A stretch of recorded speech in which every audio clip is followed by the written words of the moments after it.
¿Qué tal, amigos?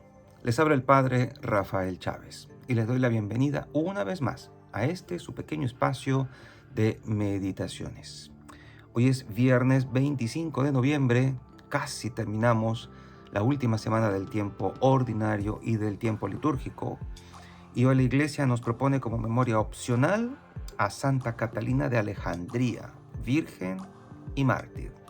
En el nombre del Padre, del Hijo y del Espíritu Santo. Amén.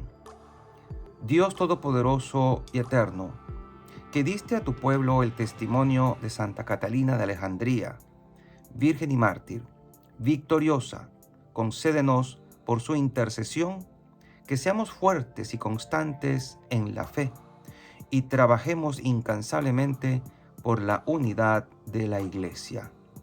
Por nuestro Señor Jesucristo, tu Hijo, que vive y reina contigo, en la unidad del Espíritu Santo, y es Dios por los siglos de los siglos.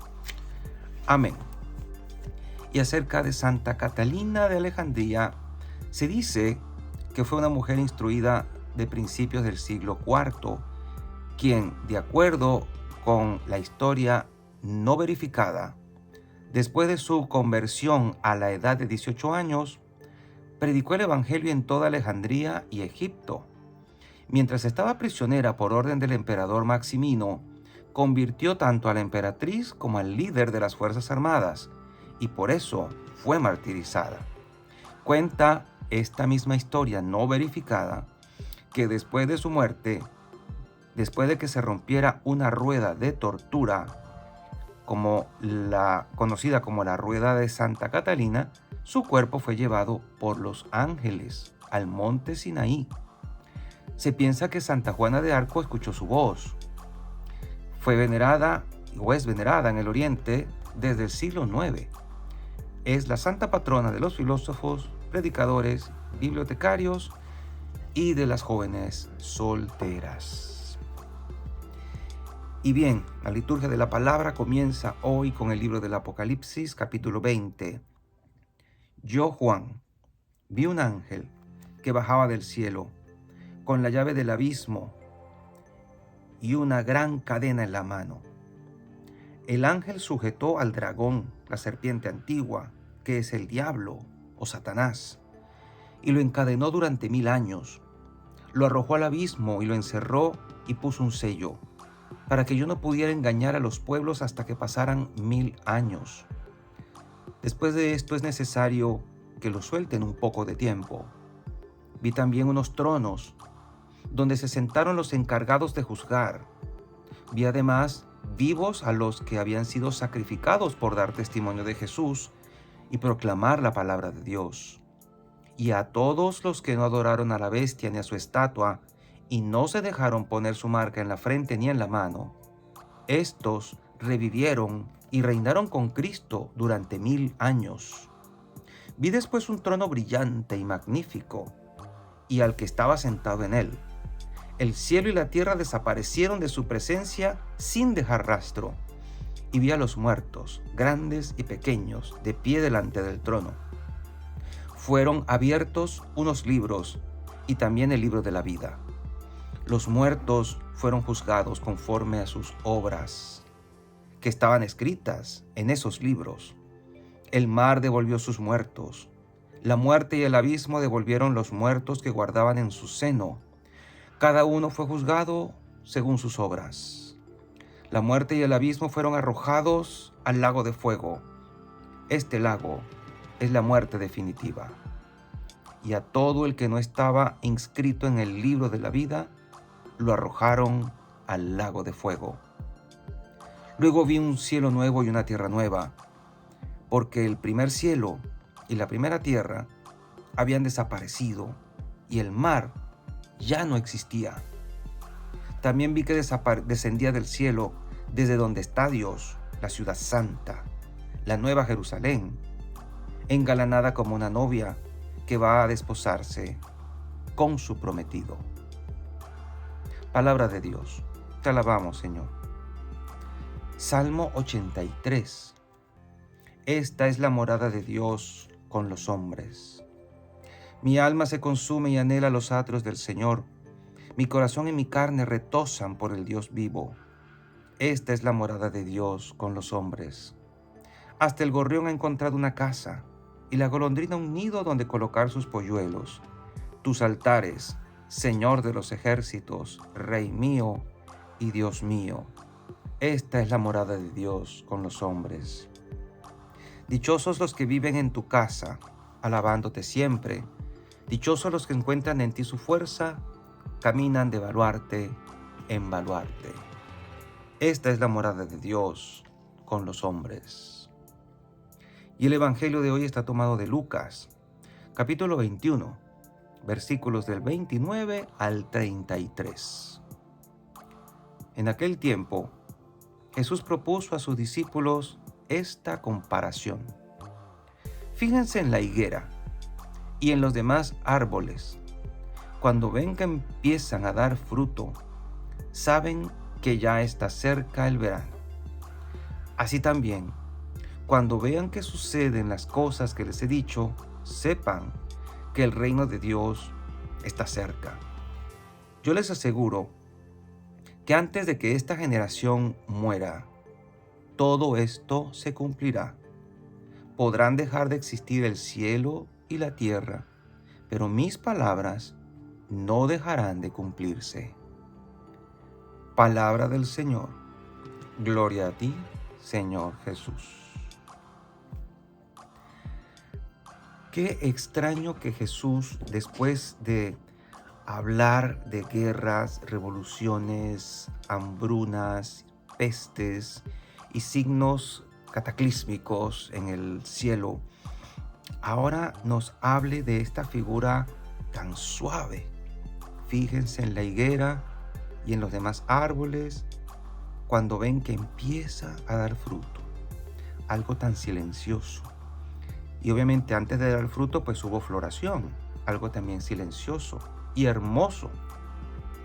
Así que podríamos pensar que este discurso como que no cabe aquí, pero sí cabe.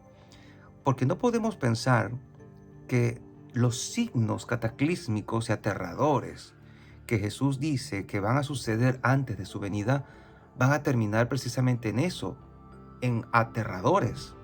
No. Pensemos que son signos previos y lo que anuncian es lo que nos importa, la venida de Jesús, el regreso del Mesías. Apuntemos hacia eso. Los signos nos darán a entender que está por llegar.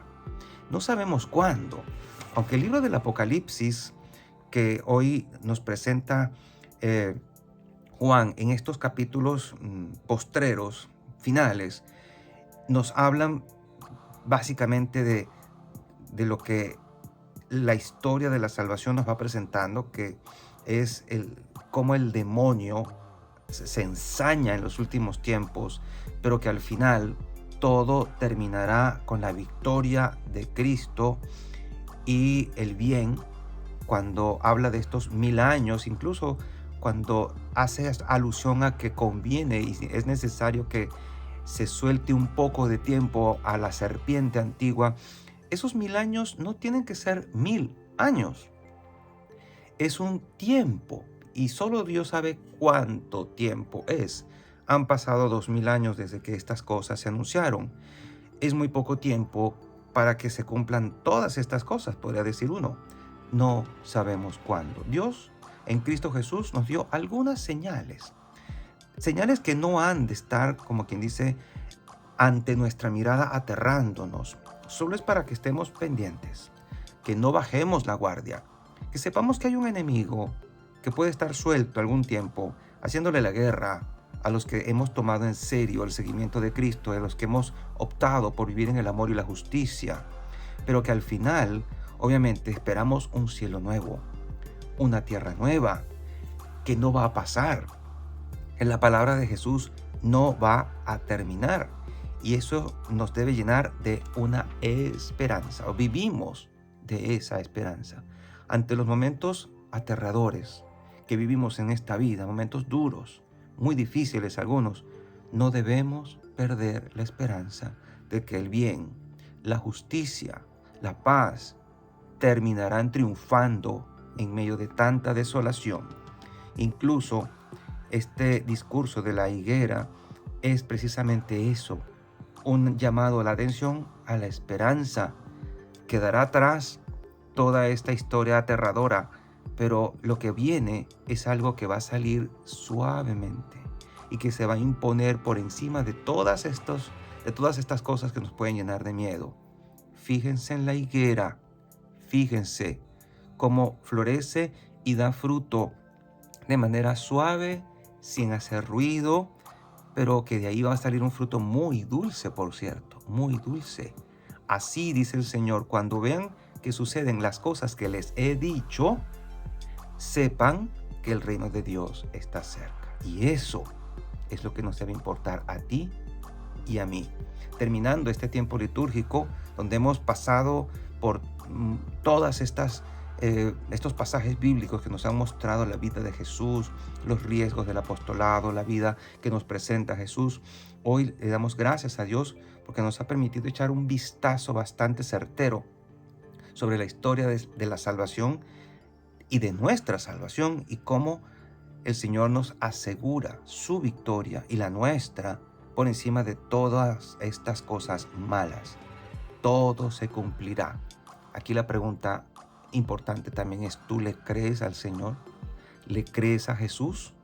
Porque su palabra es la que no va a pasar. Las filosofías del mundo pasan, las ideologías del mundo pasan, los regímenes del mundo pasan, pero su palabra no pasa. Podrán dejar de existir el cielo y la tierra, incluso cosas que parecen tan estables. ¿Te has imaginado algún día que el sol no esté donde está? ¿O que la luna deje de estar donde está? La hemos conocido así siempre desde que nacimos. Y pensamos que esas cosas son absolutamente estables. Pues no, en algún momento dejarán de estar allí. Pero lo maravilloso es que aun cuando esas cosas que parecen tan estables no lo son, el Señor dice que hay algo más estable que eso, y es su palabra. Mis palabras no dejarán de cumplirse. Y por eso nosotros los cristianos ponemos nuestra mirada, nuestra atención en lo que Jesús ha dicho, porque eso sí que nos importa. Eso sí es verdadero y eso sí se cumplirá por encima de cualquier circunstancia o situación humana. Los seres humanos podemos emitir juicios, opiniones, incluso aventurarnos a predecir el futuro, pero por encima de todas esas cosas está la gran verdad de Dios, la gran verdad absoluta de Dios, a la cual muchos niegan hoy en día diciendo que no hay verdad absoluta, cada quien tiene su verdad.